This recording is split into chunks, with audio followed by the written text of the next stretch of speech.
All I want is the perfect camera. No, I don't know what I'm gonna do with it once I have it, but it's a strong desire that I have perfection, a company that cares and tries to make the perfect cinema camera in a tiny body that's fun, slow-mo, the yin-yang. The company potentially furthest away from that dream is Panasonic. Yet, you assholes always put it down there with your snot. You should try the Panasonic. God, I'm gonna... All I want is the perfect camera. All I want is the perfect camera. I have a pink tree behind me, so I'm basically the Lord of the Rings. We're on the Fuji, of course. Tony 9 stopped it down. We got some dynamic range action happening here. There's stuff. It's not that exciting. It's blurred out still, probably, but... And I'm underexposed, but don't worry about it. So a little ranty episode today. We'll start with Panasonic, maybe veer off into some Sony paths and a little Nikon haywire switch, you piece of shit. So I just made that video yesterday about the 6 features of the perfect camera. Here's what it needs to have. You know, good autofocus, good stability, some slow-mo. Filmed on the Nikon ZR. And the haywire bitch of the autofocus, not 1 second of that whole video was in focus. Sometimes this will glitch the F out to where nothing happened. Like it just constantly guessing. It's like, what the hell is going on with you? And you turn the camera off and back on and then it works normally, but you would never know until you get your video back that that's about to happen. So it's happened twice now. Where it's like, what the hell is happening? Like, it's just constant hunting. The worst part of making a video like that, where your autofocus is going glitchy, is that the grown-ass men who haven't graduated kindergarten feel like telling you, what's wrong with the autofocus? Have you noticed that the autofocus is not good? And typing with 1 finger each, fucking probably switching it. I type like this, backwards. It's faster. Want to time it? Oh no, I'm losing. Oh no, it's not faster. My mom lied. I pick my nose with you stupid assholes.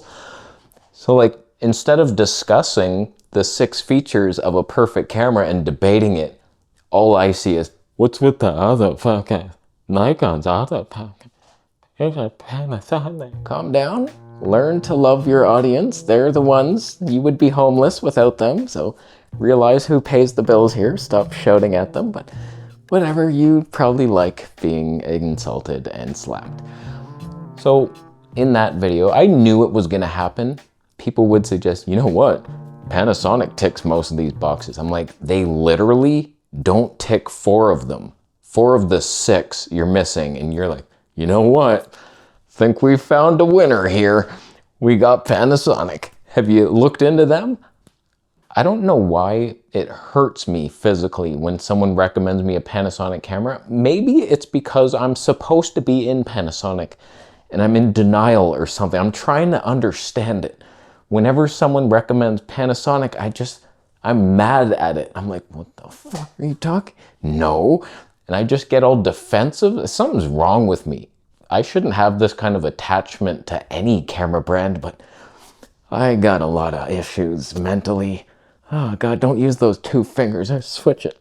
So let me just tell you what annoys me about Panasonic. It's 2 major things and then several key things. 1, you're class trailing in your autofocus in the sense that you don't have autofocus in your slowest frame rates. Every other company autofocuses in 240 frames per second, and you do not. So like, kind of a deal breaker. There's moments you can get, you're on a bird or something, it's like, okay, I did this. If you're GH7, you have 300 frames per second, but it's manual only. It's like, okay, don't fly, don't do anything fun. Like, that's what you want slow motion for fast moving things. They're like, oh man, if I could track that. So it's like, God, you can't really trust anyone but Canon for wildlife auto-detecting slow-mo. But like Panasonic, you don't even have the option to fail miserably at. At least Fuji pretends that they can do it. Can you see the pink tree? So that's a pretty huge deal-breaking flaw. And then the second one is the actual look. For some reason, Panasonic has oversaturated reds that they refuse to fix. I see it every time someone's doing anything on Panasonic. I'm like, there's the glowing red face. And when I do it on myself, I get the footage back and I'm like, what the hell is that? What am I supposed to do with that? And then you have to do the skin tone line and you shift it over. And then I end up with a green hue because, you're removing reds. And I'm like, I can never find the balance. And it's just really annoying to work with that footage because their LUT sucks. All they have to do is do a proper LUT. As soon as you slap on their official LUT, it goes red hell. And then if you do color space transform, same shit. I'm sure there's some fancy LUT down there that costs $19.95 today only from your favorite dork. I shouldn't have to do that. Not some third-party shit. It never looks right. No one's ever made a LUT that looks right. You suck. For Fuji, I just slap their official LUT on, and then all I have to worry about is exposure tweaks. Do I want shadows lifted or lowered? It's very easy to work with this, even if it doesn't look right all the time. The reds are a little orange maybe, but it doesn't affect my face in a negative way. So whenever I see Panasonic footage, I'm not happy with it. Some are worse than others. I thought the GH6 was somewhat okay. It was better than the G9 II, that's for damn sure. And just so many of them have that problem. But when we're going through the list of everything I want in a perfect camera, autofocus, is Panasonic even that good? The G9 II was losing my ass, like it was hunting quite a bit. I was like, this isn't even good. It's not even Nikon level on its worst day. So it's probably 4th place. That's not good. That's a really important feature. So like your autofocus in general does not work very good and it's completely absent in slow-mo. Your stabilization, class leading, that's one of the 6 features. That's great. You're the best in that.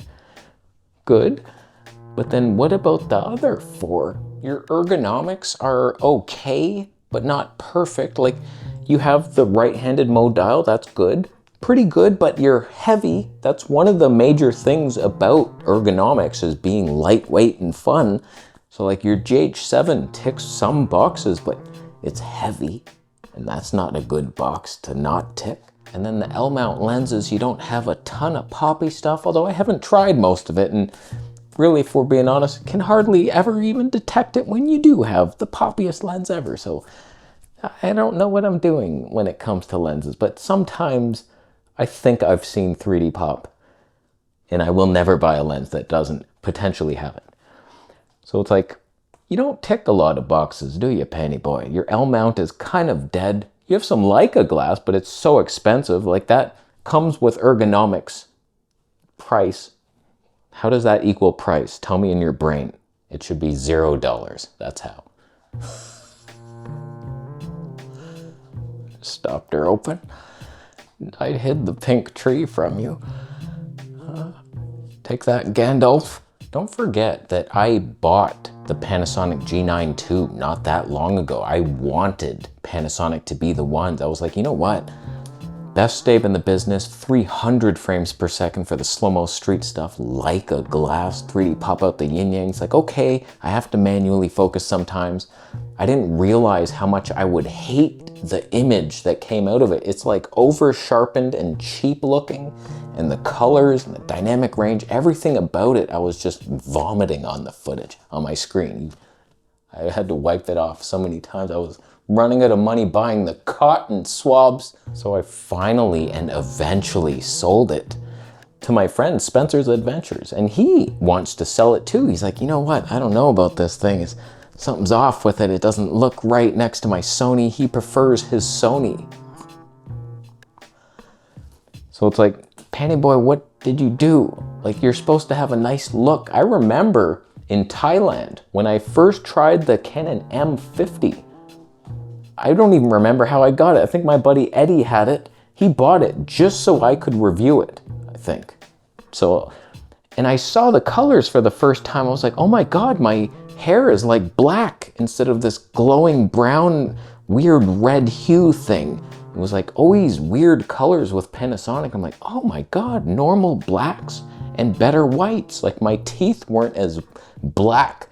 It was like much better. I was like, oh my God, this is, what the hell? It was the camera. Something was with the white balance here. What the hell?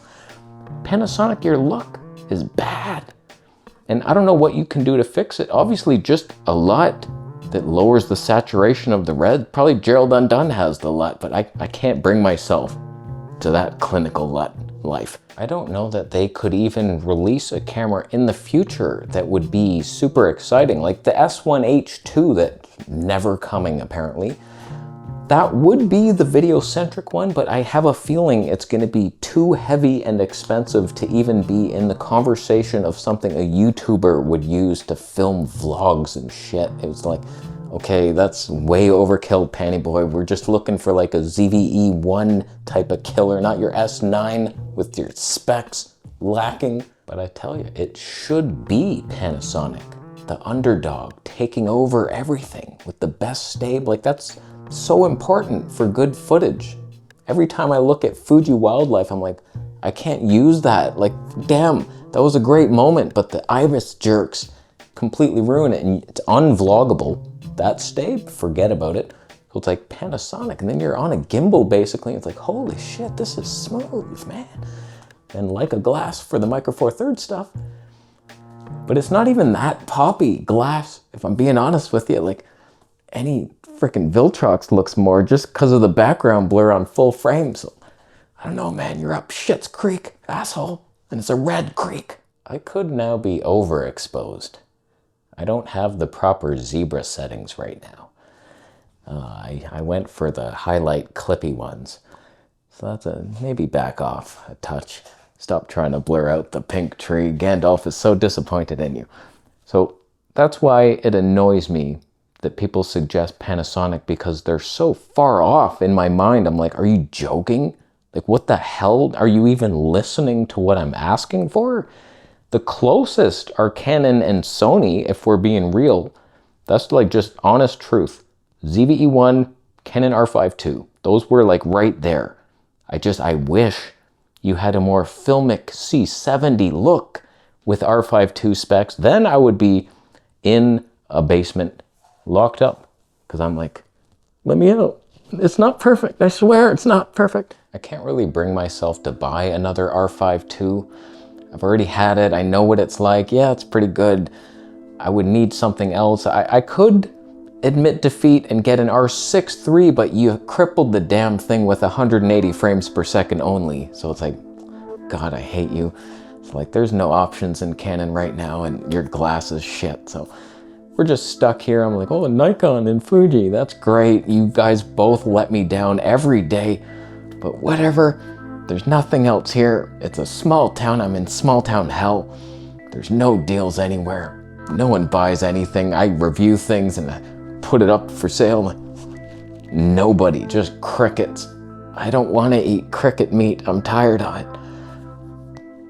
So you suck, Penny Boy. That's the reality. Well, I switched to Panasonic. I love it too. Yeah, but your video sucks. And I unsubbed because it was so boring. I watched 2 minutes of it. 3 of those minutes I was spent leaving the room. Thank you for your Bitcoin donations. Panasonic user. Subscribe for more videos.